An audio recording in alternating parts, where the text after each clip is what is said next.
গভীর মনোযোগ। হযরতে রাসূল পাক সাল্লাল্লাহু আলাইহি সাল্লামের এই কথার প্রেক্ষিতে উম্মে মাবাদা মহিলা মানুষ, উনি অত্যন্ত পর্দার ভিতরে ছিলেন। নরম সুরে বলতেছেন, কে আপনি? আপনার কথা তো অনেক মধুর, আপনার কথা তো অনেক মিষ্টি। এমন আওয়াজ আমার জীবনে আমি কখনো শুনি নাই। মনে হয় আসমান থেকে রহমতের ফেরেশতা এসে আমাকে ডাকতেছে। ওগো কে? আপনার আওয়াজ এত সুন্দর লেগেছে, এত মায়াবী মানুষ মনে হয় পৃথিবীর ভিতরে আর নাই। রহমতের নবী বলেন, আপনি কে গো? আমার জবাবটা একটু দিয়ে দেন। আমার আবু বকর ক্ষুধার যন্ত্রণায় ছটফট করতেছে। ভিতর থেকে আওয়াজ আসতেছে, আমার স্বামী আবু মাবাদা তিনি বাড়িতে নাই, ঘরের ভিতরে কোনো খাদ্য রেখে যান নাই। উনি কিছু বকরি নিয়ে ওই জঙ্গলের ভিতরে চলে গিয়েছেন। জঙ্গলের ভিতরে যে উনি বকরি চড়াচ্ছেন, বকরিদের যাদের বানের ভিতরে দুধ আছে, কি আছে? দুধ আছে। এই দুধওয়ালা বকরি একটাও আমার বাসার ভিতরে নাই যে একটু দুধ দিয়ে আবু বকরের ক্ষুধাটা একটু নিবারণ করব। সম্মানিত হাজিরিন, রহমতের নবী বলেন, ঘরের ভিতরে আর কিছু আছে নাকি? জোরে বলেন।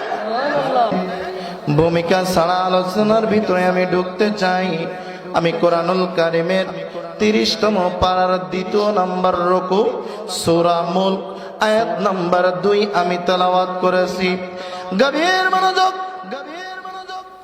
সম্মানিত হাজিরিন, মহান রব্বুল আলামিন কোরআনে কারিমের ভিতরে ইরশাদ করেছেন, আল্লাহ পাক বলেন, বিসমিল্লাহির রহমানির রহিম, الذي خلق الموت والحياة ليبلوكم أيكم أحسن عملا।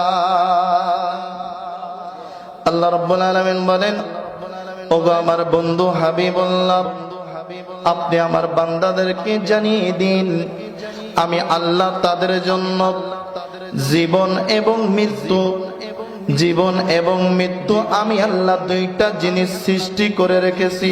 কয়টা জিনিস? জোরে বলেন, আর একটু জোরে বলেন। 2টা জিনিস সৃষ্টি করে রেখেছি। 2টা জিনিসের ভিতরে এজন্য তোমাদেরকে আমি আল্লাহ পাঠিয়েছি, তোমাদের ভিতরে সুপর্দ করেছি। কারণ হলো তোমরা এই 2টা জিনিসের মধ্য থেকে তোমরা পরীক্ষা দিবে। আমি আল্লাহ তোমাদেরকে পরীক্ষা নিব। সুবহানাল্লাহ বলেন, আর একটু জোরে বলুন সুবহানাল্লাহ। তোমাদেরকে পরীক্ষা করার জন্য, পরীক্ষার ফলাফল কি হবে, আমি তোমাদেরকে এমন একটা পরীক্ষায় ফেলেছি। এই 2টা জিন্দেগির ভিতরে, 2টা বস্তুর ভিতরে থেকে যদি তোমরা নেক আমল করে আসতে পারো, আমি আল্লাহ তোমাদের জন্য সর্বোত্তম একটা ব্যবস্থা করে রেখেছি, জান্নাতুল ফেরদাউসি নুজুলা। তোমাদেরকে আমি আল্লাহ জান্নাতের মেহমান বানায়া দেব। জোরে বলেন, আর একটু জোরে বলেন সুবহানাল্লাহ। সম্মানিত হাজিরিন, এখন আমাদেরকে আল্লাহ হায়াত দিয়েছেন, মৃত্যু দিয়েছেন। জোরে বলুন ঠিক কিনা? আর একটু জোরে বলুন ঠিক কিনা? আমরা অনেকেই মনে করতেছি সময় অনেক এখনো বেশি, কিয়ামত অনেক দূরে। আমরা এখন দুনিয়াতে ইচ্ছা মতো চলাফেরা করতে থাকি। আমরা বিভিন্ন প্যান্ডেলের কাছে, দোকানের কাছে সময় আমরা ব্যয় করব, কারণ আলোচনা শুনে আমাদের কোনো লাভ হবে না। অনেকের এমনটা ধারণা। ও আমার বাবারা, বন্ধুরে আমার, 1 সেকেন্ডের কোনো বিশ্বাস নাই। কিতাবের বর্ণনা, মৃত্যু মানুষের দিকে, প্রাণীর দিকে ছুটে আসতেছে, আর এই প্রাণীরা মৃত্যুর দিকে ছুটতেছে। ছুটতে ছুটতে এমন একটা সময় আমাদের কাছে চলে আসবে, যেই সময়ের ভিতরে আমরা মৃত্যুর সাথে অ্যাক্সিডেন্ট করে ফেলব। অ্যাডজাস্ট হয়ে যাব, তখন আমাদের কোনো বয়স সিলেক্টেড থাকা লাগবে না, কোনো সময় আমাদের পক্ষ থেকে নির্ধারণ করা লাগবে না। আল্লাহ রাব্বুল আলামিন নির্ধারণ করেই রেখেছেন। জোরে বলুন ঠিক কিনা? আর একটু জোরে বলুন ঠিক কিনা? গভীর মনোযোগ। যারা বাইরে কোনো ঘোরাফেরা করতেছে আমার বন্ধুরে, ঘোরাফেরা করেন না, সময় অনেক সংক্ষেপ আমাদের জন্য। কারণ রাসূল পাক আমাদের জন্য বলে গিয়েছেন, কিয়ামত তোমরা তখন অতি নিকটে মনে করবে যখন দেখবে তোমাদের ভিতরে একদল মুসলিম মূর্তি পূজারীদের সাথে মিলিত হয়ে যাবে। জোরে বলুন ঠিক কিনা? আর একটু জোরে বলুন ঠিক কিনা? যখন তোমরা দেখবে পৃথিবীর মাঝে ভূমিধস হওয়া শুরু হয়ে গেছে, যখন দেখবে আলেমের চেয়ে বক্তার মূল্যায়ন বেড়ে গেছে, কথা কয় না, যখন দেখবে পৃথিবীর থেকে এলেম গুলো উঠে যাচ্ছে, কিভাবে আলেমদের ইন্তেকালের মাধ্যমে, যখন দেখবে বান্দার হক নষ্ট শুরু হয়ে গেছে, যখন দেখবে সুদ আর ঘুষ অহরহ পৃথিবীর মাঝে বিদ্যমান, কেউ সুদ খাইতে দ্বিধা করতেছে না, ওপেন তারা সুদের সাথে জড়িত এবং তাদের গলাটা অনেক মোটা হয়ে যাচ্ছে। ধরে বলুন ঠিক কিনা? গভীর মনোযোগ। তখন দেখবে ক্ষমতার জন্য মানুষ দিশেহারা হয়ে যাবে। তোমরা দেখবে নিজের বড়ত্ব আমিত্বর জন্য মানুষ সমস্ত ঐতিহ্য ভুলে, ইসলামের হুকুম আহকাম গুলো ভুলে, তারা এই ঐতিহ্যকে ভুলে গিয়ে ক্ষমতাকে প্রাধান্য দিবে। তখন তোমরা মনে করবে কিয়ামত তোমাদের অতি সন্নিকটে। জোরে বলুন ঠিক কিনা? জোরে বলুন ঠিক কিনা? যখন দেখবে নিজেদের ভিতরে আমিত্ব চলে আসছে, অহংকার চলে আসছে, আমার এত টাকা আছে, আমি কেন তার কাছে আগে সালাম দিব? জোরে কোন ঠিক কিনা? আমি এত বড় হুজুর হয়ে গেছি, আমার মুসল্লি আসতেছে, আমাকে দেখে আগে সালাম দেবে, আমি হুজুর কেন আগে সালাম দেব? কথা কয় না? আর একটু জোরে বলেন। এমনি ভাবে যখন ছোট্ট ছোট্ট করে বড় বড় আলামত গুলো তোমাদের মাঝে চলে আসবে, তোমরা আর দুনিয়ার দিকে মুখ না রেখে রব্বে ইজ্জতের দিকে মুখটা ফিরিয়ে বেশি বেশি আল্লাহর দরবারে তোমরা ইস্তেগফার করো, তাহাজ্জুদ পড়ো, তোমরা নামাজের সিজদায় চোখের পানিগুলো ছেড়ে দাও, অন্যের হক অন্যকে বুঝিয়ে দাও, মানুষের উপরে জুলুম থেকে তোমরা ফারেক হয়ে যাও, বান্দার হক বান্দাকে দিয়ে দাও। তোমরা সুন্দর আচরণের মাধ্যমে নেক আমলের প্রতিযোগিতা শুরু করো। জোরে বলুন ঠিক কিনা? গভীর মনোযোগ। রহমতের নবী আমাদের জন্য কত বড় নিয়ামত, কোন নিয়ামতের জন্য এই গভীর রজনীতে বসন্তপুর ঢালিপাড়া সহ বসন্তপুর জিপিএস যুব কমিটির উদ্যোগে এত সুন্দর মিলাদুন নবী সাজাইল রে বাবা। এটা দুনিয়ার জন্য নয় রে, শুধু দুনিয়ার জন্য নয়, এর উপকারিতা, এর ফজিলাত কি হাসরের ময়দানে দেখা যাবে। জোরে বলুন ঠিক কিনা? আর একটু জোরে বলুন ঠিক কিনা? যারা নবী প্রেমিক তারা নবীর আগমনে তারা খুশি। জোরে বলুন ঠিক কিনা? যখন কোন প্রেমিকের কাছে প্রেমিকার কথাগুলো বলা হয়, প্রেমিকার স্মৃতি চারণ করা হয়, প্রেমিকের বেশি বেশি শুনতে ভালো লাগে। জোরে বলুন ঠিক কিনা? আর একটু জোরে বলুন ঠিক কিনা? যদিও প্রেমিকার অনেক দোষ গুণ থাকতে পারে, আমি কিন্তু আমার নবী পাকের সাথে তুলনা করতেছি না বাবা, বোঝার জন্য বলতেছি।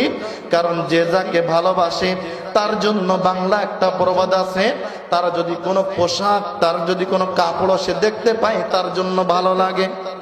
কথা কয় না? আর একটু জোরে কোন? গভীর মনোযোগ। আপনি যদি সারাতে জিন্দগি শুধু আমল করেন, যদি সারাতে জিন্দগি যদি আপনি এই পাত্রের ভিতরে পানি ঢালেন, তলা যদি না থাকে, পানি ঢেললে পানি থাকবে নি? জোরে বলেন থাকবে নি?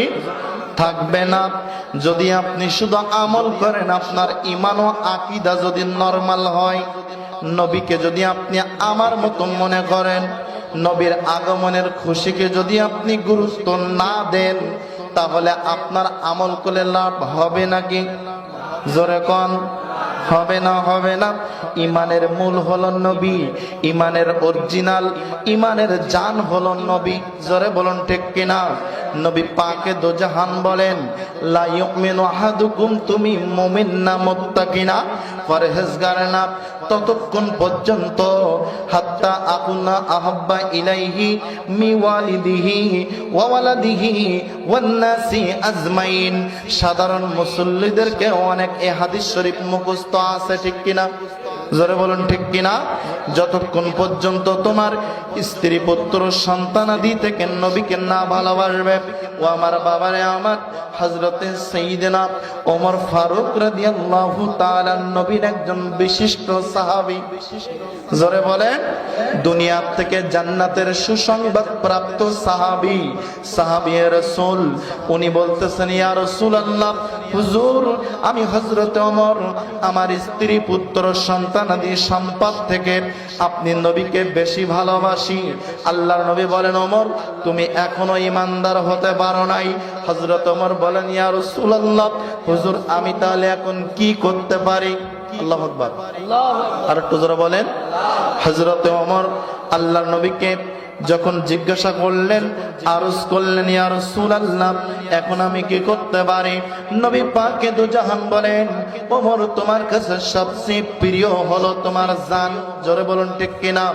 ওমর, তোমার জানের চেয়ে আমি রহমতের নবীকে যতক্ষণ পর্যন্ত ভালোবাসতে পারবে না, ততক্ষণ পর্যন্ত তুমি ওমর ঈমানদার হতে পারবে না। গভীর মনোযোগ। বোঝা গেল নবীকে মুখে মুখে ভালোবাসলে হবে না, নবীকে ভালোবাসার মতো বাসতে হবে। আমার পূর্বে আমার স্নেহের মোহাম্মদ সাইফুল্লাহ সিদ্দিকী বলে গেছে, পৃথিবীর সমস্ত জায়গায় আমরা ছাড়তে পারি, আমরা ত্যাগ স্বীকার করতে পারি, আমরা প্রত্যেকটা জায়গার ভিতরে আমরা বারবার আমরা স্যাক্রিফাইস করতে পারি। এক জায়গায় স্যাক্রিফাইস চলে না। জোরে বলুন, কয় জায়গায়? আর একটু জোরে বলেন। এক জায়গায় কোনো টলারেন্স নাই, সেই জায়গাটা হলো নবী পাকে দো জাহানের জায়গায়। কতক্ষণ ঠিক কিনা? ও আমার বাবারে, আমার মুখে মুখে নবী প্রেমিক দাবি করলে হবে না, নবীকে ভালোবাসতে হবে জানের চেয়ে। যাদের কাছে জানের চেয়ে নবী অনেক প্রিয় বাবা, তারা নবীর আগমনের খুশি সাধারণভাবে তারা উদযাপন করতে চায় না। তাদের মনে চায় আমাদের জানের চেয়ে অনেক দামি হলো আমাদের নবী। আর নবী দামি হওয়ায় নবীর আগমনের উৎসব, নবীর আগমনের মিলাদ ও মাহফিল আমাদের জানের চেয়ে যিনি, তার যে অনুষ্ঠানগুলো আমাদের জানের কাছে বেশি প্রিয়। অতি উজ্জ্বল, অতি সুন্দর সাজগোজের মাধ্যমে সমস্ত আল্লাহর বান্দাদের মেহমানদারির মাধ্যমে আমরা আদায় করতে চাই। জোরে বলুন ঠিক কিনা? আর একটু জোরে বলুন ঠিক কিনা? অধিকাংশ যারা এই নবীর মিলাদুন নবীকে সাপোর্ট করে তারা নবী প্রেমিক, তারা সুন্নি মুসলমান। কি মুসলমান? আর একটু জোরে বলেন।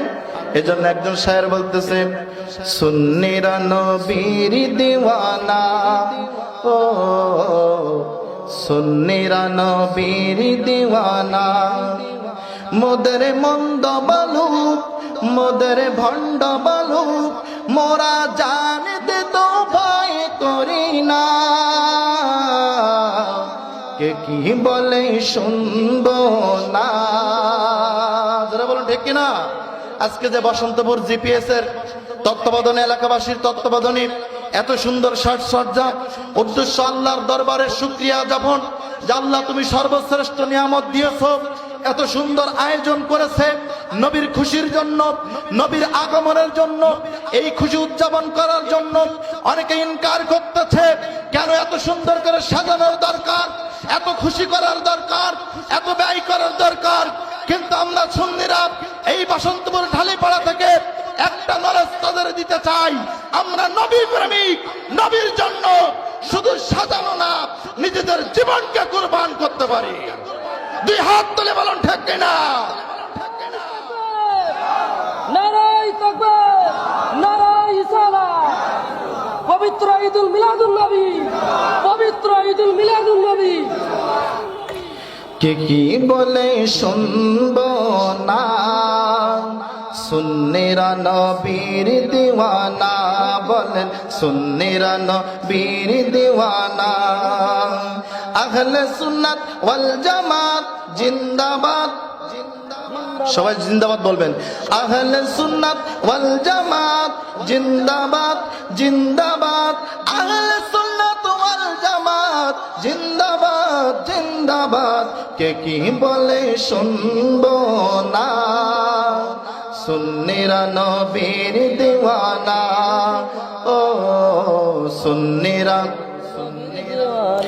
নবীর তাজিমে একটু দাঁড়ালে কতজনে কত কথা কয়, ঠিক না? আর একটু জোরে বলেন। নবীর তাজিমে একটু দাঁড়ালে অনেকে অনেক কথা কয়, জোরে বলুন ঠিক কিনা? কিন্তু আমরা জানি নবীর তাজিমে দাঁড়ালে আমাদের দিলে কত শান্তি হয়, জোরে বলুন ঠিক কিনা? সম্মানিত হাজিরিন, আমি আপনাদের খেদমতে আমি আলোচনার ভিতরে ঢুকতেছি। আমার নবী ওয়ামা আরসালনাকা ইল্লা রাহমাতাল লিল আলামিন।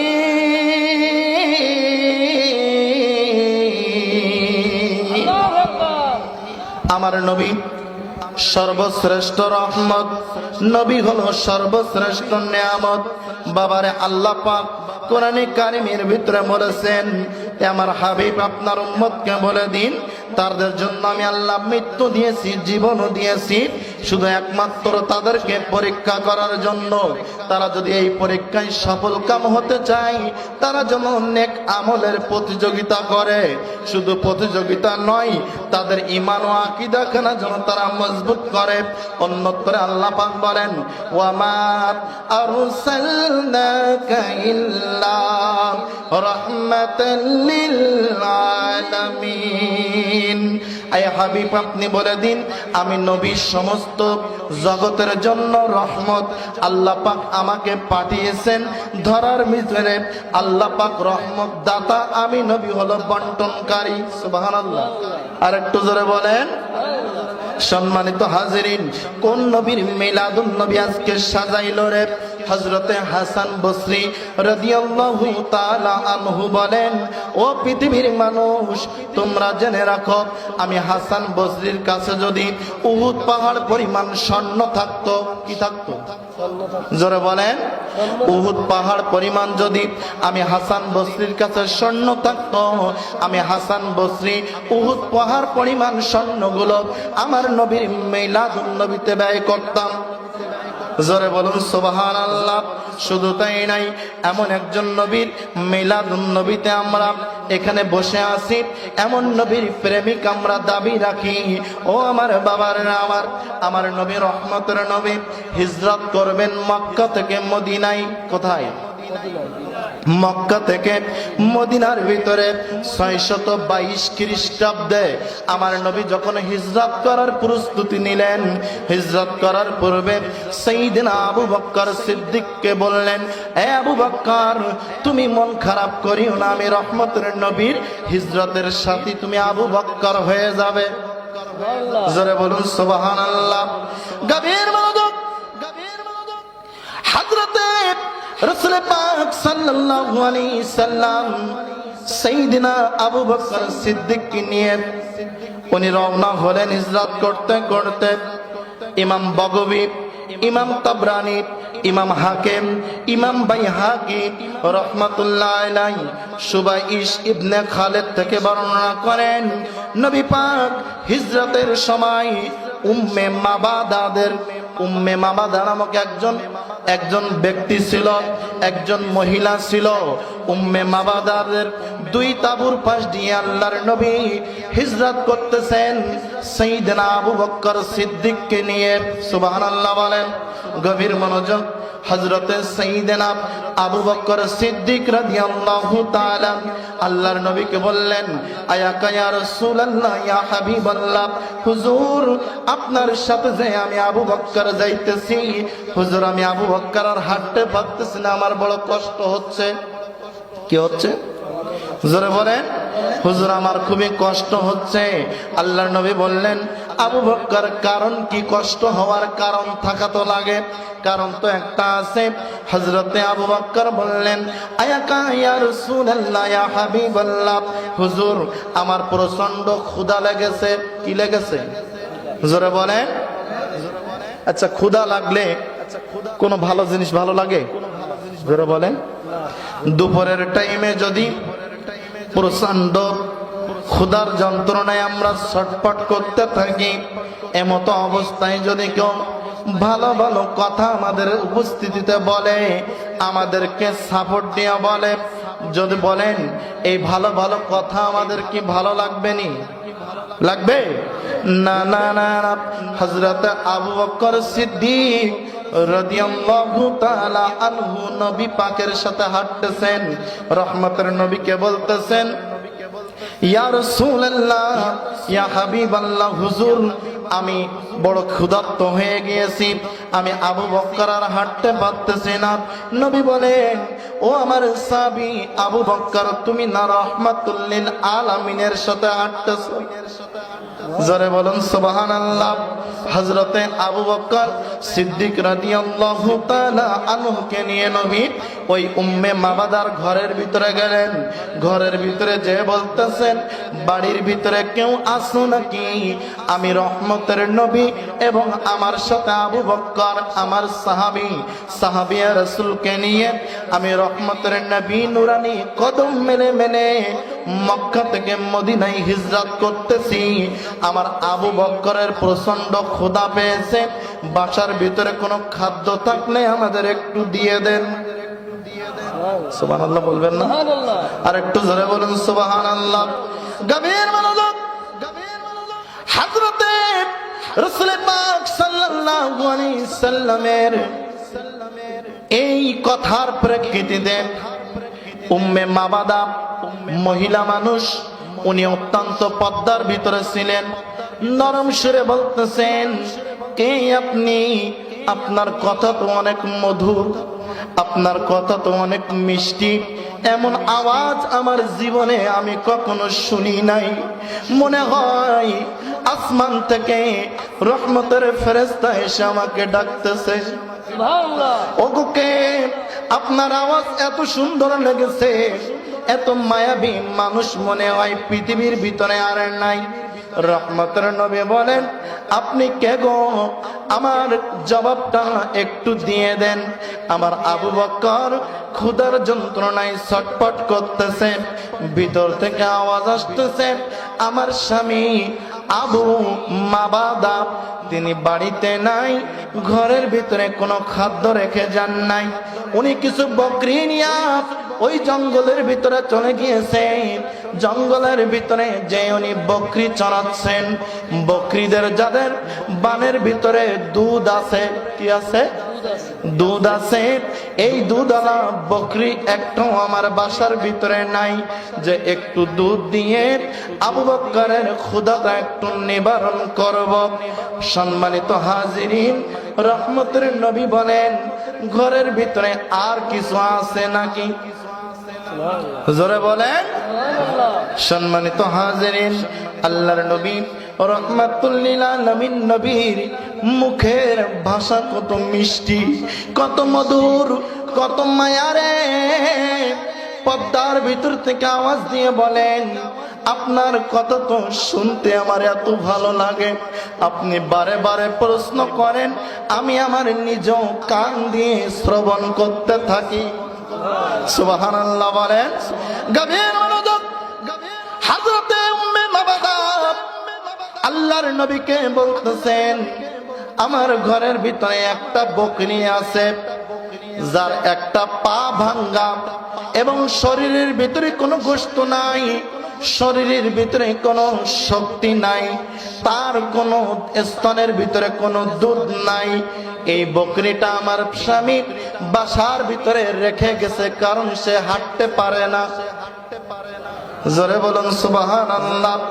বন্ধুরে আমার, কোন নবীর মিলাদুন নবীতে আমরা বসে আছি রে? যেই নবীর উম্মতের দিওয়ানা, উম্মতের জন্য যা কিছু চেয়েছেন, যেই নবী সৃষ্টির জন্য যা কিছু চেয়েছেন, যেই নবীর আগমনে মরা গাছের ভিতরে ফুল ফুটে গেছে। আমার নবী বলেন, উম্মে মাবাদা, ঘরের ভিতরে যেই বকরিটা আছে, আমি যদি ওই বকরির কাছ থেকে একটু দুধ দহন করতে পারি, তোমার কি কোনো অবজেকশন আছে? তোমার কি কোনো বাধা দেওয়ার মনের ভিতরে জল্পনা কল্পনা আছে? উম্মে মাবাদা বলেন, না না না না, যার মুখের জবানের কথা এত মিষ্টি, না জানি তিনি কত সুন্দর, না জানি রব্বুল আলামিন তার উপরে কত ফানা, তার জন্য কত মেহেরবানি রেখেছেন। হযরতে উম্মে মাবাদা বলেন, আমার কোনো অবজেকশন নাই, আপনি এই বকরি থেকে যদি পারেন দুধ দহন করতে পারেন, কিন্তু আমি দেখতেছি তার স্থানটা শুকনা, স্থানের ভিতরে কোনো দুধ নাই। এখানে পাইবেন রহমতের নবী মুস্কি হাসি দিয়ে বলেন, আল্লাহর নবী বলেন, হ্যাঁ বকরি, তুমি আর দেরি করিও না, রহমতের নবীর দিকে তুমি চলে আসো। উম্মে মাবাদা বলেন, ইমাম বাইহাকি উনি বর্ণনা করতেছেন, পৃথিবীর মানুষ তোমরা জেনে রাখো, নবী রহমতের নবী ইমাম জালালউদ্দিন সৈয়দী তার কিতাব খাসাইসুল কুবরার ভিতরে আরবি টু আরবি বৈরুতের সাপ প্রথম খণ্ডের 309 পৃষ্ঠার ভিতরে বর্ণনা করেন, পৃথিবীর মানুষ তোমরা জেনে রাখো আমার নবী কেমন রহমত। জোরে বলুন সুবহানাল্লাহ।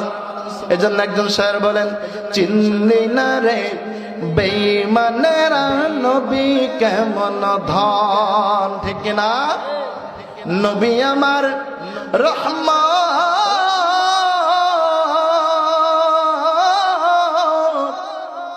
সাকি দো জাহান, আমার নবী কেমন ধন, ঠিক না?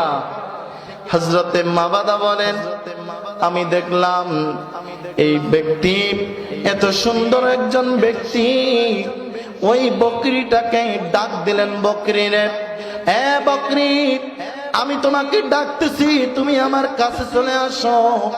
আমার স্বামী বহুবার চেষ্টা করেছে পা ভাঙায় বকরিটাকে চড়ানোর জন্য, নিয়ে যাওয়ার জন্য, কিন্তু এই বকরির কোনদিন একটা পা উঁচুও করে নাই। আমি দেখলাম বলা মাত্র বকরি আর দেরি করলেন না, ওই সুন্দর নূরের মানুষ কামলিওয়ালার ডাক আসার সাথে সাথে বকরি দৌড়ে ওই নূরের মানুষের কাছে চলে গেল। নবী ডেকে বকরিটার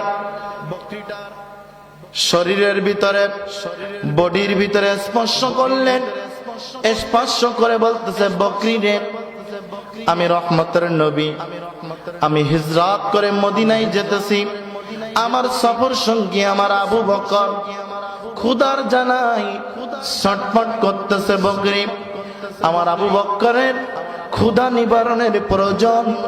এ বকরি, আমি তোমার থেকে এক্ষুনি দুধ দহন করব। আমার আবু বকর এক্ষুনি দুধ পান করবে। বলা মাত্র রহমতের নবী ওই বকরির স্তন ধরে টানা শুরু করলেন। জোরে বলুন সুবহানাল্লাহ। গভীর মনোযোগ। আল্লাহর নবী রাহমাতুল লিল আলামিন যখন দুধ ধরে স্তন ধরে টানা শুরু করলেন, স্তন ধরে টানতে যখন শুরু করলেন, হযরতে উম্মে মাবাদা বলেন, আমার বাড়ির ভিতরে একটা বড় পাত্র ছিল, যার ভিতরে বাংলাদেশের কেজি অনুযায়ী 5 কেজি 6 কেজির মতো দুধ ধরতো, পানি ধরতো। আমি পাত্রটা রহমতের নবীর কাছে দিয়ে দিলাম। রহমতের নবী যখন দুধ স্তন ধরে টানা শুরু করলো।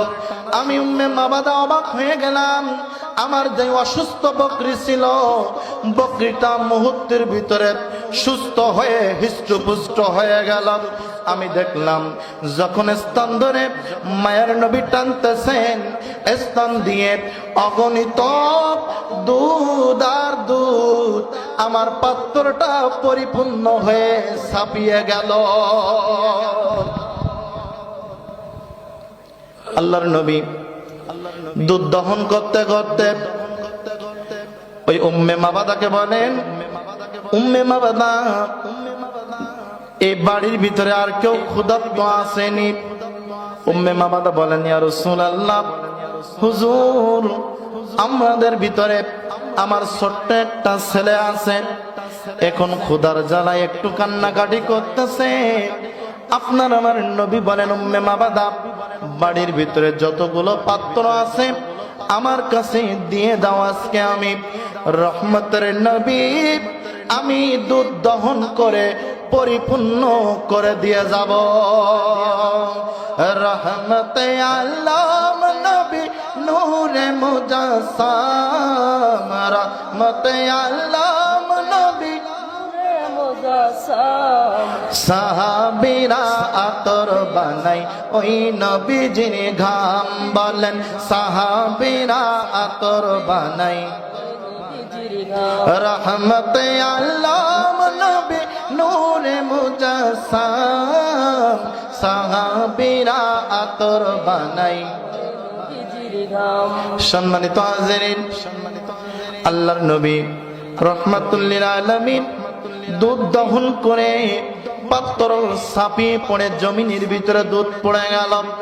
আবু বকর সিদ্দিককে দুধ পান করালেন, সফর সঙ্গীদের দুধ পান করাইয়া রহমতের নবী ওই বাড়ি থেকে, উম্মে মাবাদার বাড়ি থেকে উনি আবার রওনা হয়ে গেলেন মদিনার উদ্দেশ্যে।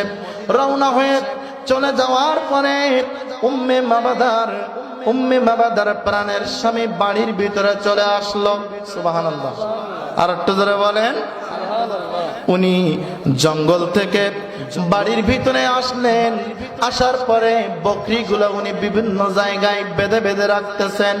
এমতো অবস্থায় উনি উপভোগ করতেছেন, ওনার নাকের ভিতরে একটা যেন মিষ্ক আম্বরের চেয়ে সুঘ্রাণ আসতেছে। ও পৃথিবীর মানুষ, নবী কেমন রহমত, নবী যেই পথ দিয়ে একবার হেঁটে গেছেন রে বাবা, মিষ্ক আম্বরের চেয়ে সুঘ্রাণ ওই পথের ভিতরে রয়ে গেছে রে।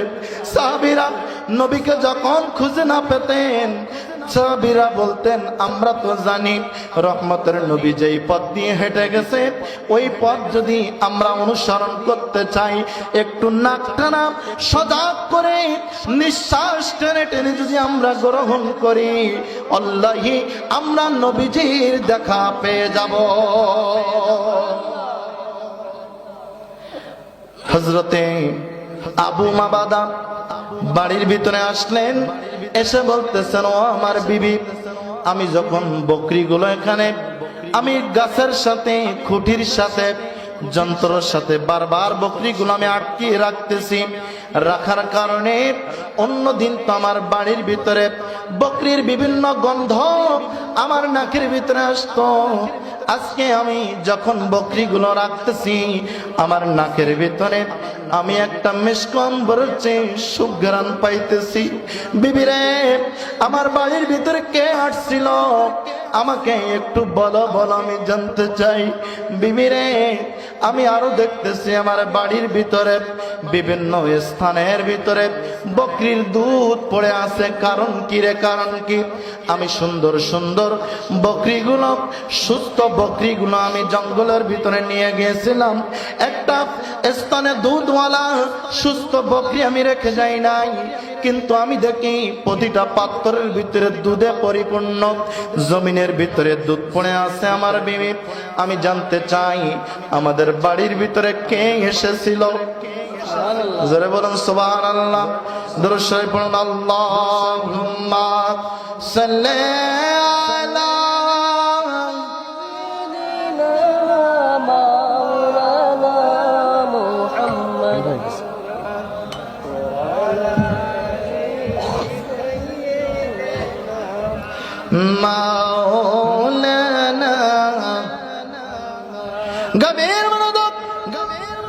হযরতে আবু মাবাদা বলেন, ও আমার প্রাণের স্ত্রী, আমার বাড়ির ভিতরে কে এমন ব্যক্তি এসেছিল যার আসার কারণে আমি মেশকম্বরের চেয়ে আরো সুঘ্রাণ গুলো আমার নাকের ভিতরে পাইতেছি। হযরতে উম্মে মাবাদা বলেন, প্রাণের স্বামী রে, এমন একজন ব্যক্তি আমাদের বাড়ির ভিতরে এসেছিল যার জবানের বাণী অনেক সুন্দর, যার জবানের আওয়াজ এত মিষ্টি, আমাদের মনে চেয়েছিল উনি যেন সারাটা সময় আমাদের বাড়িতে উপস্থিত থেকে বারে বারে আমাদেরকে প্রশ্ন করে। ও আমার স্বামী, আমাদের বাড়ি যিনি আসছিল ওনার নাম হলো মুবারক। সুবহানাল্লাহ, ওনার নাম মুবারক।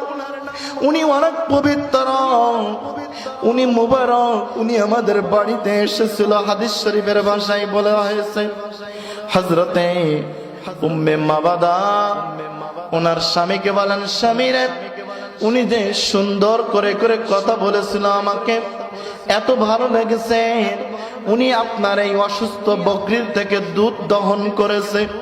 উম্মে মাবাদা তার স্বামীকে যখন এই কথা বললেন, আবু মাবাদা বলেন, আমার স্ত্রী রে, ওই ব্যক্তির কোনো স্থান, কোন পরিচয় আমাদের কাছে রেখে গেছে নাকি?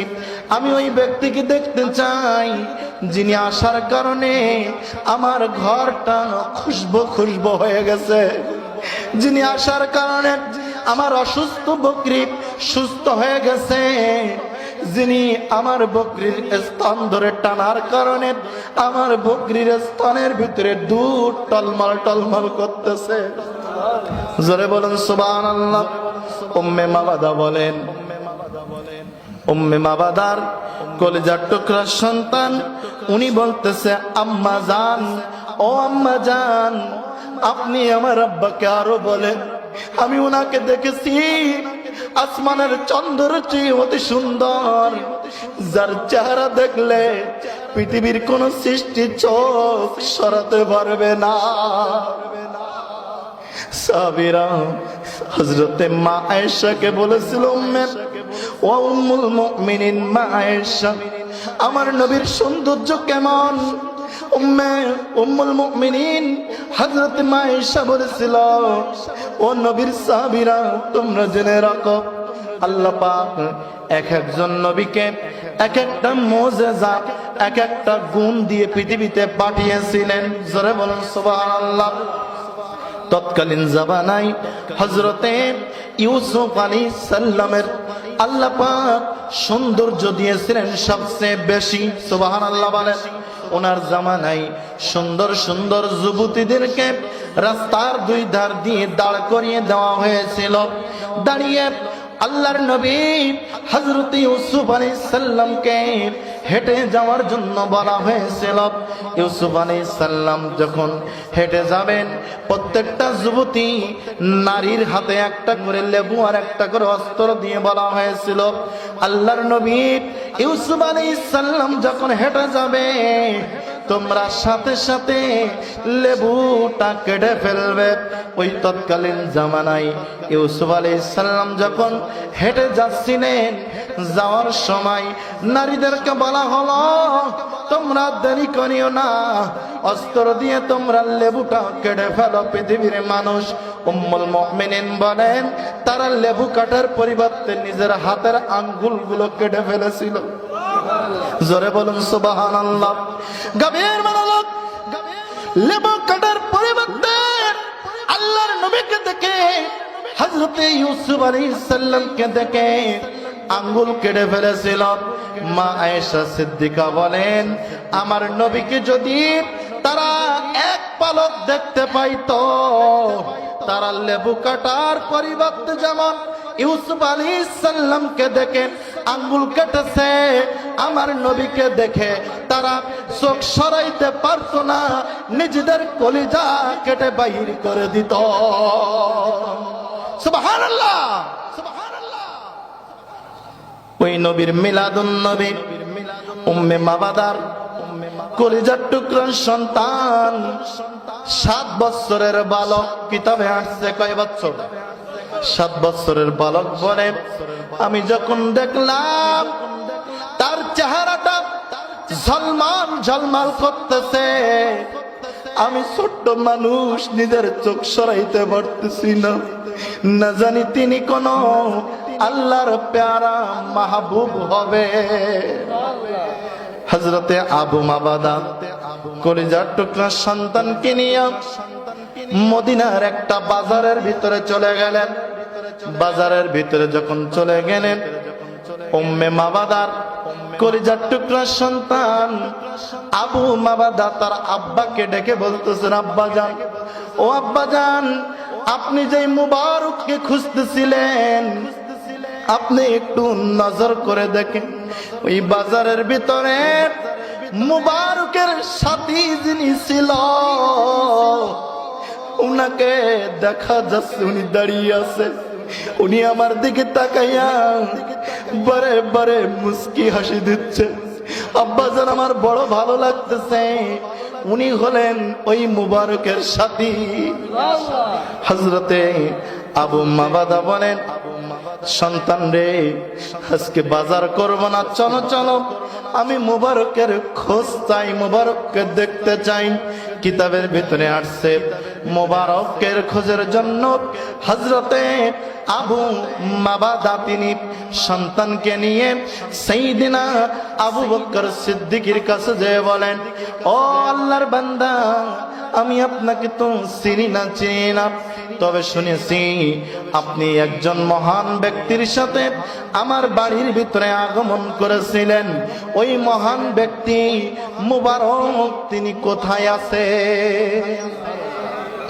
হযরত আবু বকর সিদ্দিক বলতেছে উনি মুবারক নয় উনি হলেন মুহাম্মদ সুবহানাল্লাহ বলেন উনি হলেন আহমদ উনি হলেন রহমতের নবী এ দো জাহান আরেকটু জোরে বলেন দো জাহানের বাদশা নবী কামলি ওয়ালা রে দো জাহানের বাদশা নবী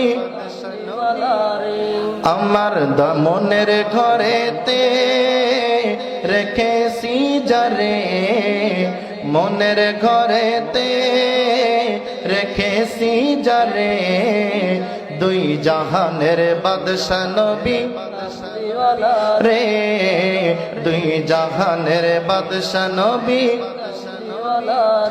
মোরা যদি ডানাওয়ালা পাকে হতাম ওই মদিনা দেখার লাগি উড়ে যেতাম সুবহানাল্লাহ মোরা যদি ডানাওয়ালা পাকে হতাম ওই মদিনা দেখার লাগি উড়ে যেতাম হৃদয় জোড়ে দেখতাম আমি হৃদয় জোড়ে দেখতাম আমি নয়ন ভরে দুই জাহানের বাদশা নবী রে দুই জাহানের বাদশা নবী রে আমার মনের ঘরেতে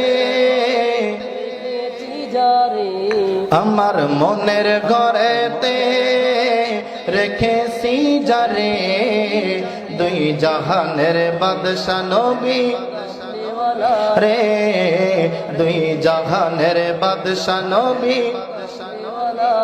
আদি পিতা আদম যখন মুসিবতে পড়ে মোদের নবীর ওসিলাতে আল্লাহ কবুল করে সুবহানাল্লাহ আদি পিতা আদম যখন মুসিবতে পড়ে মোদের নবীর ওসিলাতে আল্লাহ কবুল করে সাকারাতের বিছানাতে দেখা দিও রে দুই জাহানের বাদশা নবী রে দুই জাহানের বাদশা নবী রে আমার মনের ঘরেতে রেখেছি যারে মনের ঘরেতে দুই জাহানের বাদশা নবী রে, দুই জাহানের বাদশা নবী। গভীর মনোযোগ। হযরতে আবু মাবাদা হযরতে সাইয়েদনা আবু বকর সিদ্দিকের সাথে সাক্ষাৎ করার পরে উনি আল্লাহর নবীর ঠিকানা নিয়ে বাসার ভিতরে চলে যেয়ে বলতেছেন, বিবিরে আর 1 মিনিটও দেরি করা চলবে না, চলো চলো ওই মুবারকের কাছে আমরা চলে যাব। উনি তো শুধু মুবারক নাই, উনি হলেন মুহাম্মদ, উনি হলো রহমত। আর একটু জোরে বলুন সুবহানাল্লাহ। আল্লাহ পাক কোরআনে কারিমের সূরা ইউনূসের 58 নম্বর আয়াতের ভিতরে বলেন, বিসমিল্লাহির রহমানির রহিম, কুল বিফাদলিল্লাহি ওয়া বিরহমাতিহি ফাবিযালিকা ফালইফরাহু হুয়া খায়রুম মিম্মা ইয়াজমাউন।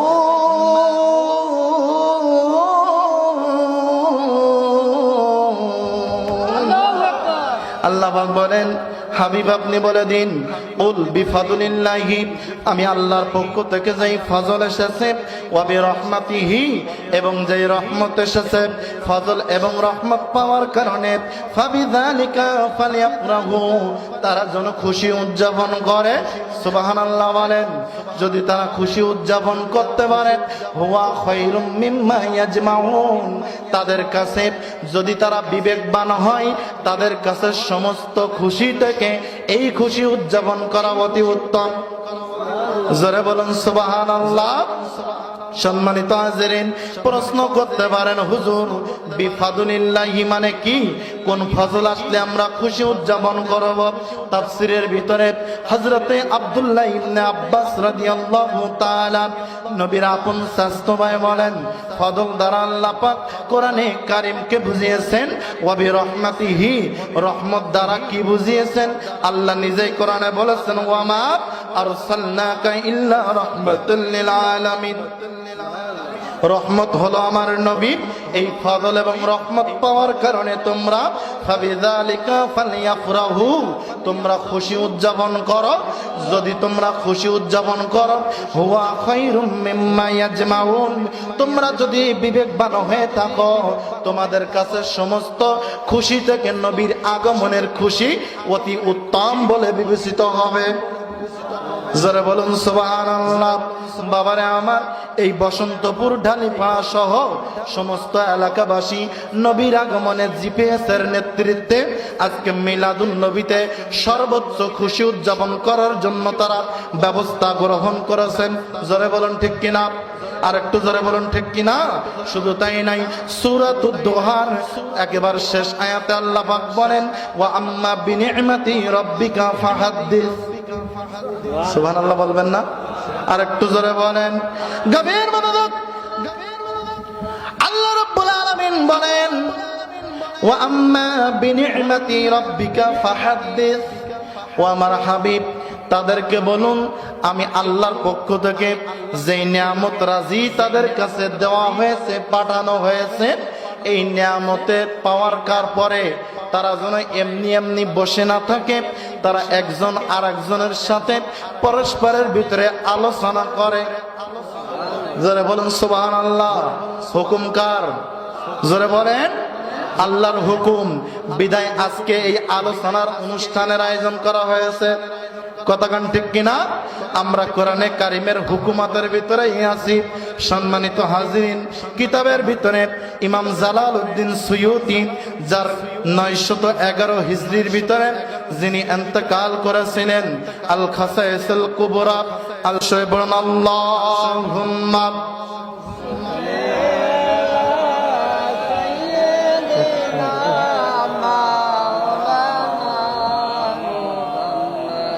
ওয়ালা মাওলানা। হযরত ইমাম জালালউদ্দিন সুয়ুতি রাহমাতুল্লাহ আলাইহি উনি বর্ণনা করেন, আবু নুআইম ও হযরতে সাদ রাদিয়াল্লাহু তাআলা আনহু বর্ণনা করেন, হযরতে ওয়াকিদ রাদিয়াল্লাহু তাআলা বললেন যেই বকরি থেকে দুধ দহন করা হয়েছিল, ওই বকরির দুধ হযরতে আমিরুল মুমিনিন হযরতে সাইয়্যিদিনা ওমর ফারুক রাদিয়াল্লাহু তাআলা আনহুর খেলাফত কাল পর্যন্ত বিদ্যমান ছিল। জোরে বলুন সুবহানাল্লাহ। হযরতে ওমর ফারুক তিনি কেমন ব্যক্তি ছিলেন? হযরতে ওমর ফারুক সম্পর্কে একটু বলতে হয়, বলবো বাবা? শুনবেন? শেষ করে দেব? শেষ করে দেই? নাই নাই নাই নাই। হযরতে ওমর ফারুক এমন একজন ব্যক্তি, এমন জ্ঞানের অধিকারী ছিলেন। একজন খ্রিস্টান পাদ্রী, একজন খ্রিস্টান বাদশাহ হযরতে ওমর ফারুক রাদিয়াল্লাহু তাআলা আনহুকে একটু ট্রাই করার জন্য, একটু পরীক্ষা করার জন্য বললেন, ওগো আমিরুল মুমিনিন, আপনার কাছে আমার 4টা প্রশ্ন আছে। কয়টা? জোরে বলেন। 4টা প্রশ্ন আছে। যদি আপনি 4টা প্রশ্নের উত্তর এখন আমাকে দিতে পারেন আসমানি কিতাবের আলোকে। কোন কিতাব? জোরে বলেন। আসমানি কিতাবের আলোকে আপনি যদি আমাকে 4টা প্রশ্নের উত্তর দিতে পারেন, আমি খ্রিস্টান বাদশাহ দেরি করব না, এক্ষুনি আপনার হাতে কালেমা পড়ে মুসলমান হয়ে যাব। জোরে বলুন সুবহানাল্লাহ। নাম্বার 1 প্রশ্ন করেছিলেন। 1 নাম্বার প্রশ্ন, একই মায়ের পেট হতে 2টা বাচ্চা একই সাথেই জন্মগ্রহণ করেছিল। বুঝবেন? 1 নাম্বার প্রশ্ন, একজন মায়ের পেটে একসাথে 2টা বাচ্চা জন্মগ্রহণ করেছিল এবং একই দিনে 2 জন ইন্তেকাল করেছিল। ইন্তেকাল করার পরে তাদের একজন অপরজনের থেকে 100 বছরের বড় ছিল। তারা 2 জনকে এবং কিভাবে তা হয়েছে? কথা কয় না, কথা বুঝছেন? একজন মায়ের পেটে 2টা সন্তান একসাথে জন্মগ্রহণ করেছে এবং একই সাথে ইন্তেকাল করেছে, কিন্তু তাদের একজনের থেকে আরেকজন 100 বছরের বড়। তারা 2 জনকে, এবং এটা কিভাবে সম্ভব হয়েছিল? জোরে বলুন সুবহানাল্লাহ। আর একটু জোরে বলুন সুবহানাল্লাহ। গভীর মনোযোগ। 2 নম্বর প্রশ্ন ছিল, পৃথিবীর কোন স্থানে সূর্যের আলো মাত্র একবার পড়েছে? কয়বার? একবার পড়েছে। কিয়ামতের আগে আর কোনো আলো সেখানে পড়বে না। আমিরুল মুমিনিন, এটা হলো আমার 2 নাম্বার প্রশ্ন। 3 নাম্বার প্রশ্ন হলো, সে কয়েদিকে, যে যার কয়েদখানা শ্বাস নেওয়ার কোনো অনুমতি নাই, যার কয়েদখানায় শ্বাস নেওয়ার কোনো অনুমতি নাই। আবার বুঝেন, 3 নাম্বার প্রশ্ন, সে কয়েদিকে যার কয়েদখানায় শ্বাস নেওয়ার অনুমতি নেই আর সে শ্বাস নেওয়া ছাড়া জীবিত ছিল। সুবহানাল্লাহ বলেন। সেই ব্যক্তিকে। 4 নাম্বার প্রশ্ন, সেটি কোন কবর যার বাসিন্দা জীবিত ছিল? সুবহানাল্লাহ বলেন। কবরের বাসিন্দা কি জীবিত থাকে? জোরে কোন? বলতেছে সেটি কোন কবর যার বাসিন্দা জীবিত ছিল আর সে কবর তার বাসিন্দাকে নিয়ে ঘোরাফেরা করেছে। সুবহানাল্লাহ বলেন। কবর কি কোনো বাসিন্দাকে নিয়ে ঘুরতে ফিরতে পারে? কথা কয় না, পারে? নাই নাই নাই। ঘোরাফেরা করেছিল। শুধু তাই নাই, দীর্ঘকাল সে ওই কবরের ভিতরে থাকার পরে আবার পৃথিবীর মাঝে এসে জীবিত ছিল। যারা বলুন সুবহানাল্লাহ। হযরতে ওমর ফারুক রাদিয়াল্লাহু তাআলা আনহু কেমন আল্লাহ নৈকট্য হাসিল করেছিলেন, কেমন নবীর প্রেমিক ছিলেন, উনি কেমন নবীর দেওয়ানা ছিলেন, কেমন ইসলাম সম্পর্কে তার জ্ঞান ছিল। যারা বলুন সুবহানাল্লাহ। হযরতে ওমর ফারুক রাদিয়াল্লাহু তাআলা উনি বলতেছেন, হযরতে আব্দুল্লাহ ইবনে আব্বাসকে ইন্ডিকেট করে বলেন, ওগো আব্দুল্লাহ ইবনে আব্বাস, আমি আমিরুল মুমিনিন এই 4টা প্রশ্নের উত্তর আমি বলতেছি, আপনি লেখেন। জোরে বলুন সুবহানাল্লাহ। 4টা প্রশ্নের উত্তর আমি দিয়ে দিচ্ছি, আপনি প্রশ্নের উত্তরগুলো লিখে ওই খ্রিস্টান বাদশার কাছে আপনি পেশ করুন। পেশ করার পরে দেখবেন ওয়াল্লাহি আল্লাহ পাকের মেহেরবানিতে ওই খ্রিস্টান বাদশা দেরি করবে না, মুহূর্তের ভিতরে কালেমা পড়ে সে মুসলমান হয়ে যাবে। ও গো মদিনা মনোয়ারা হে, ও গো মদিনা মনোয়ারা, ও গো মদিনা মনোয়ারা হে, ও গো মদিনা মনোয়ারা। কে বলে তুমি মরুভূমি, কে বলে তুমি মরুভূমি, কে বলে তুমি সর্বহারা, ও গো মদিনা মনোয়ারা হে, ও গো মদিনা মনোয়ারা। আগুন ঢালা আকাশ হবে রোজ কিয়ামত ময়দানে,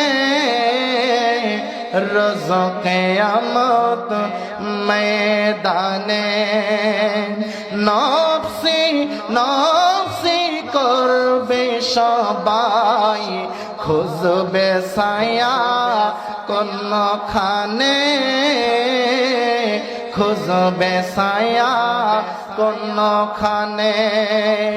সেদিন তো ছায়া হবে, সুবহানাল্লাহ, সেদিন তো ছায়া হবে তোমার মরু সাহারা, ও গো মদিনা মনোয়ারা হে, ও গো মদিনা মনোয়ারা, ও গো মদিনা মনোয়ারা হে, ও গো মদিনা মনোয়ারা। আল্লাহুম্মা সাল্লি আলা।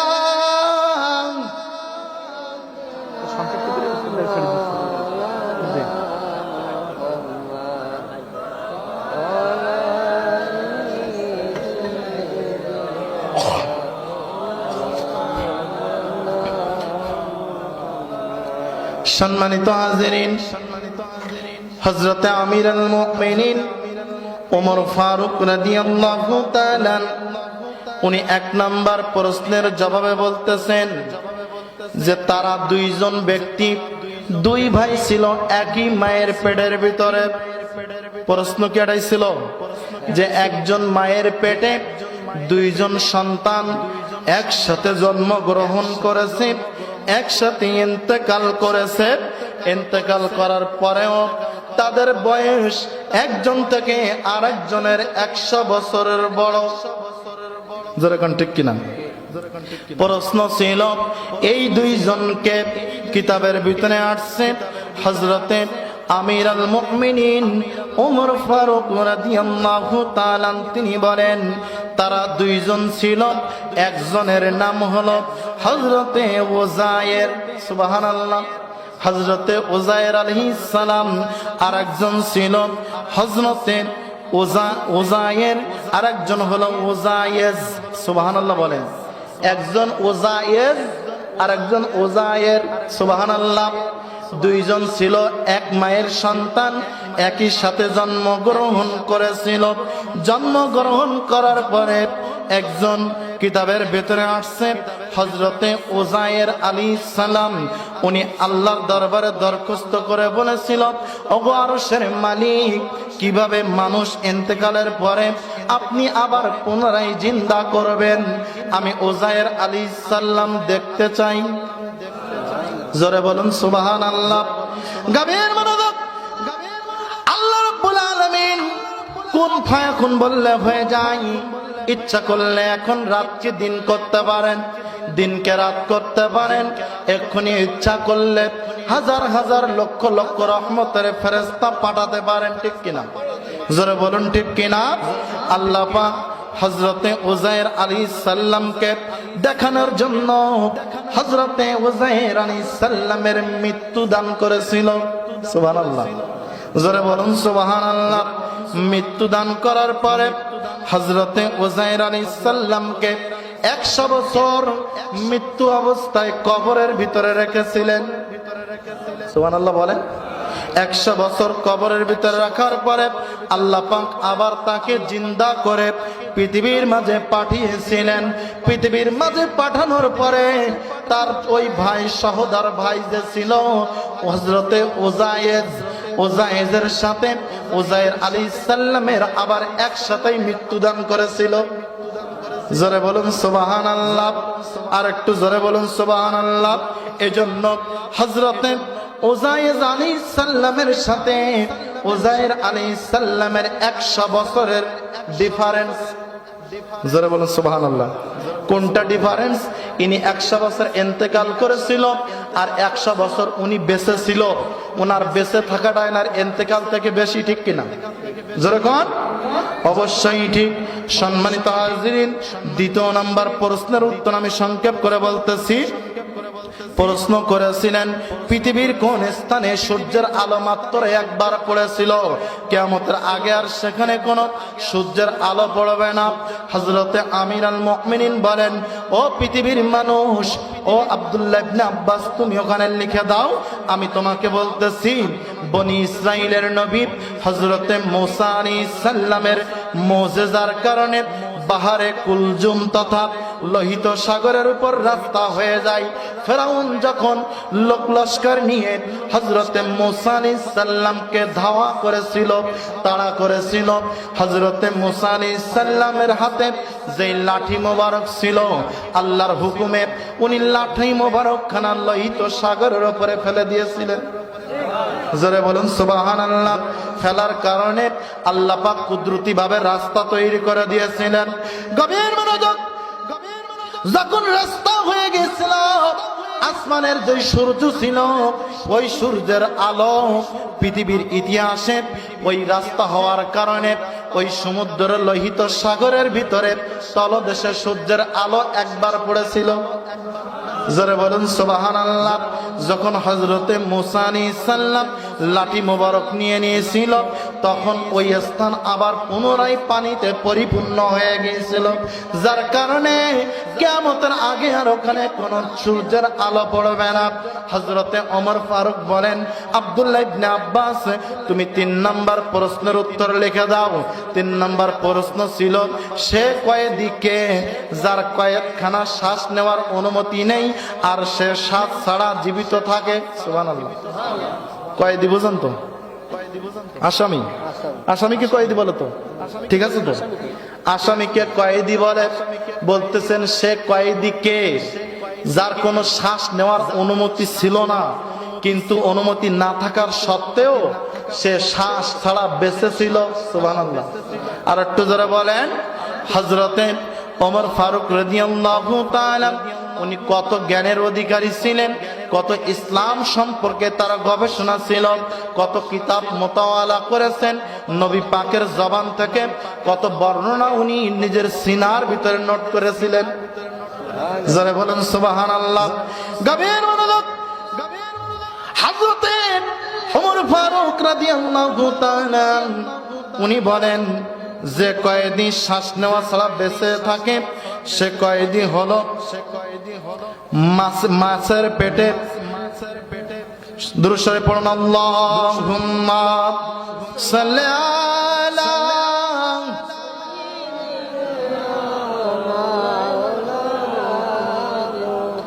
ওয়ালা আলি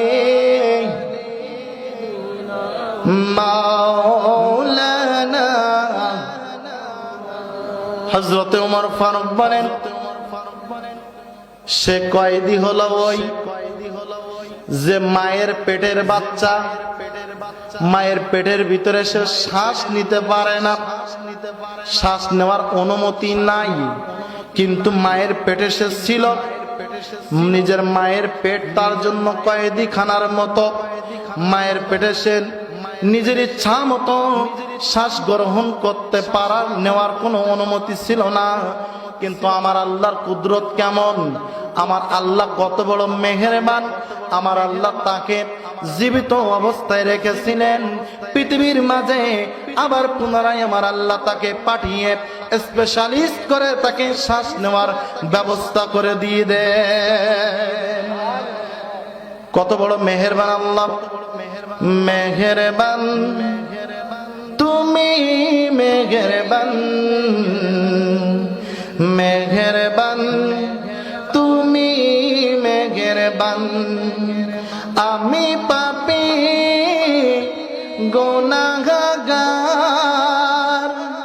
তুমি ছাড়া কে আছে আর, ক্ষমা করো ওগো প্রভু, তওবা করি বারে বার। জোরে বলুন ঠিক কিনা, আর একটু জোরে বলুন ঠিক কিনা। ও আমার বাবারা, আমার বন্ধুরা, আমার আজ সময় অনেক বাইরে অতিবাহিত হয়ে গেছে। আগামীকাল সুদূর চিটাগাং থেকে সৈয়দ হাসান আল আজহারী হুজুর আসবেন। আমি আর সামনের দিকে এগোবো না, আমি শেষ করে দিচ্ছি। হযরতে আমিরুল মুমিনিন ওমর ফারুক রাদিয়াল্লাহু তাআলা উনি বলেন, হযরত আব্দুল্লাহ ইবনে আব্বাসকে বলেন, আপনি নোট করে ফেলুন, নোট করে খ্রিস্টান বাদশার কাছে পেশ করুন। চতুর্থ নাম্বার প্রশ্ন ছিল ওনার, চতুর্থ নাম্বার প্রশ্ন ছিল সেটি কোন কবর যার বাসিন্দা জীবিত ছিল, ঠিক কিনা? সেটি কোন কবর যার বাসিন্দা জীবিত ছিল, আর সে কোন কবর তার বাসিন্দাকে নিয়ে নিজেই ঘোরাফেরা করতেছিল। জোরে বলুন সুবহানাল্লাহ। আর সেটির বাসিন্দা তিনি কে, আবার পৃথিবীর মাঝে জীবিত অবস্থায় তিনি বসবাস করে গিয়েছিলেন। গভীর মনোযোগ, হযরতে ওমর ফারুক রাদিয়াল্লাহু তাআলা উনি বলেন যে কবরের বাসিন্দা জীবিত ছিল এবং কবরও জীবিত ছিল, সে কবরের বাসিন্দা হলেন আল্লাহর একজন মহান নবী হযরতে ইউনূস আলাইহিস সালাতু ওয়াস সালাম। জোরে বলুন সুবহানাল্লাহ। আপনারা শুনেছেন ইউনূস আলাইহিস সালামকে মাছে গিলে ফেলেছিল, ঠিক কিনা? জোরে বলুন ঠিক কিনা? উনি ওই মাছের পেটের ভিতরে ছিলেন, মাছের পেটের ভিতরে থাকার কারণে উনি ওই মাছ তাকে নিয়ে নদীর ভিতরে, সমুদ্রের ভিতরে বিভিন্ন স্থানে চলাফেরা করেছিল। জোরে বলুন ঠিক কিনা? চলাফেরা করার কারণে ওই খ্রিস্টান বাদশা প্রশ্ন করতেছেন সে কোন কবর যার বাসিন্দা জীবিত ছিল এবং তার বাসিন্দাকে নিয়ে চলাফেরা করতেছিল। জোরে বলুন সুবহানাল্লাহ। হযরতে ইউনূস আলাইহিস সালাম ছিল ওই কবরের বাসিন্দা, আর কবর ছিল ওই সমুদ্রের মাছ। শুধু তাই নয়, পেট থেকে বাইর হয়ে আসার পরে অনেক দিন যাবত তিনি বেঁচে ছিলেন, তিনি হযরতে ইউনূস আলাইহিস সালাম। এরপরে তার ইন্তেকাল হয়েছিল। কেমন জ্ঞানী ছিলেন এই হযরতে ওমর, ওসমান, আলী এবং আবু বকরকে ডেকে একদিন আল্লাহর নবী রাহমাতুল লিল আলামিন বদর যুদ্ধের শেষে গনিমতের মাল ওনার আত্মীয়দের ভিতরে বন্টন করতেছেন। বন্টন করতে করতে একজন মুনাফিক মুসলমান, একজন মুনাফিক উঠে দাঁড়িয়ে বলতেছেন, ইত্তাকিল্লাহ ইয়া রাসূলুল্লাহ, হুজুর আপনি ইনসাফ করেন নাই, আপনি ইনসাফ করেন। আল্লাহর নবী রাহমাতুল লিল আলামিনকে সামনে যখন এমন কথা বললেন, হযরতে আমিরুল মুমিনিন ওমর ফারুক বড় জালালি মেজাজের উনি ছিলেন। উনি তরবার নিয়ে দাঁড়িয়ে গেলেন, দাঁড়িয়ে বলতেছেন, ইয়া রাসূলুল্লাহ, হুজুর আমাকে হুকুম দেন, এই মালাউনের গর্দান ফেলে দেব। যেই নবী রাহমাতুল লিল আলামিন, যিনি আল্লাহর দরবার থেকে ইনসাফ এনে আমাদেরকে শিক্ষা দিয়েছেন, তাকে সে বলতেছেন, ইত্তাকিল্লাহ ইয়া রাসূলুল্লাহ, হুজুর আপনি আল্লাহকে ভয় করুন, আপনি আল্লাহকে ভয় করেন নাই। জোরে বলুন নাউজুবিল্লাহ। আর একটু জোরে বলেন। গভীর মনোযোগ, হযরতে শের খুদা আলী উনি দাঁড়িয়ে গেলেন। আল্লাহর নবী বলতেছেন, ওমর, ওসমান, আলী, তোমাদেরকে এই মালাউনের গর্দান ফেলা লাগবে না। আমি তাদের সম্পর্কে একটু ভবিষ্যৎবাণী করতেছি, তোমরা জেনে রাখো। আবু বকর, ও আমার ওমর, ওসমান, আলী, তোমরা জেনে রাখো, ওমর তোমার পরেশগারিতা তাদের কাছে তুচ্ছ হবে। কিয়ামত পর্যন্ত এর উত্তরসূরি পৃথিবীর মাঝে বিদ্যমান থাকবে, ঠিক কিনা? যারা বলেন ঠিক কিনা? ওমর তোমার পরেশগারিতা তাদের কাছে তুচ্ছ হবে যেই ওমর সম্পর্কে আমার নবী বলেছেন আমার পরে যদি কেউ নবী হতো আমার হযরতে ওমর নবী হতো। সুবহানাল্লাহ বলেন।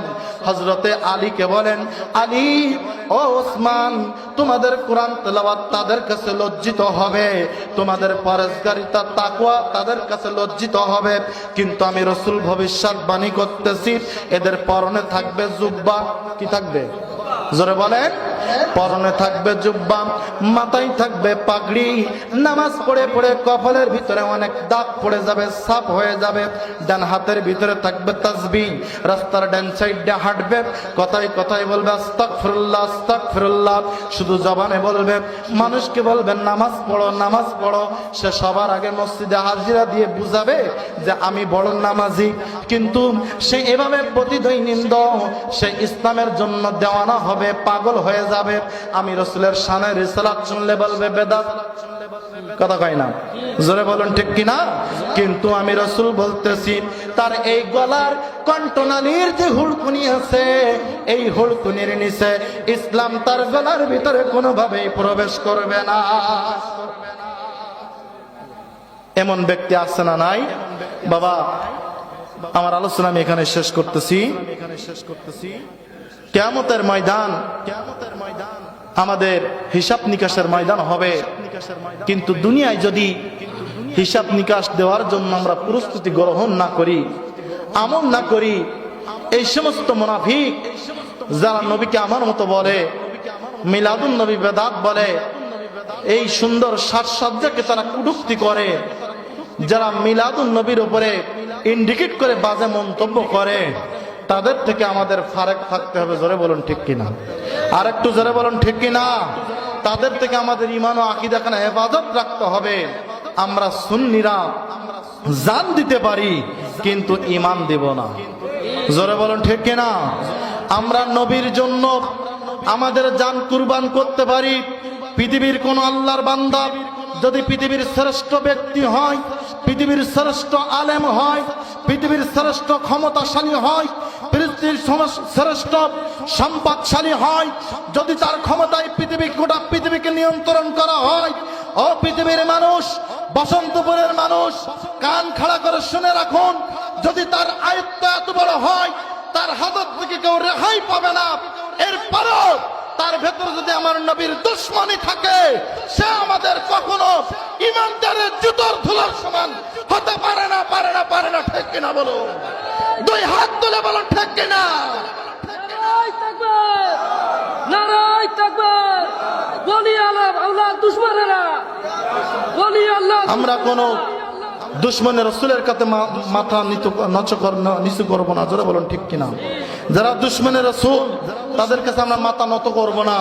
আমরা কোরআন সুন্নাহর সঠিক রেফারেন্স দিয়ে, আমরা নবীর মহব্বত অন্তরে নিয়ে আমরা সারাটি জিন্দগি পার করে নবীর গোলামি করে আমরা পৃথিবীর থেকে বিদায় নেব। কিন্তু যার অন্তরে মহব্বত আছে, তিনি যদি রাস্তার একজন প্রতীক হয়, টয়লেটের সুইপার হয়, আমাদের ঈমান ও আকীদা তিনি আমাদের মাথার তাজ। যারা মিলাদুন নবীর পক্ষে আমরা তাদের সাথে আছি, যারা বিপক্ষে আমরা তাদের সাথে নাই। জোরে বলুন ঠিক কিনা? আমরা যে আলোচনা শুনলাম, আল্লাহ পাক এই আলোচনার উপরে আমাদের আমল করার, নবীর মহব্বত অন্তরে বেশি বেশি পয়দা করার তৌফিক দান করেন। সকলে বলি আল্লাহুম্মা আমিন। ফেরেশতোं की सलामी देने वाले आवाज अतिथि जनाबे आमिना सुनती थी, आवाज गती थी या नबी।